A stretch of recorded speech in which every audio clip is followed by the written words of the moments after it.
మకర రాశి వాళ్ళకి జరిగిన 7 సంవత్సరాలుగా ఏలినాటి శని అనేటువంటిది తీవ్రమైన ఇబ్బందులు పెట్టింది. మీది మకర రాశి అయితే మీకే తెలిసే ఉంటుంది ఎన్ని ఇబ్బందులు పడ్డారో, ఎంతమందితో మాట పడ్డారో, ఎంతమంది దగ్గర ఇబ్బంది పడాల్సినటువంటి పరిస్థితి మీకు వచ్చిందో. అలాంటి కర్మ, అలాంటి దోషం ఎందుచేత వస్తుందంటే మనం చేసుకున్న కర్మ వల్ల అది ఉంటుంది.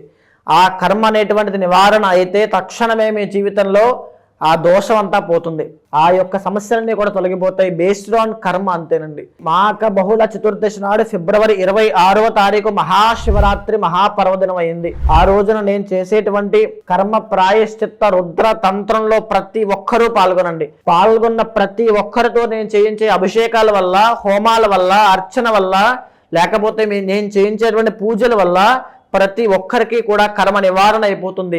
మనసా వాచ కర్మణ ఆ రుద్ర తంత్రంలో పాల్గొనండి. తప్పకుండా తక్షణమే సమస్యల నుంచి బయటపడతారు. పాల్గొన్న ప్రతి ఒక్కరికి కూడా స్వామివారి ప్రసాదం కింద తీర్థ ప్రసాదములు, దృష్టి నివారణ, నరదృష్టి నివారణ యంత్రములు, రక్షలు ఇవ్వబడతాయి.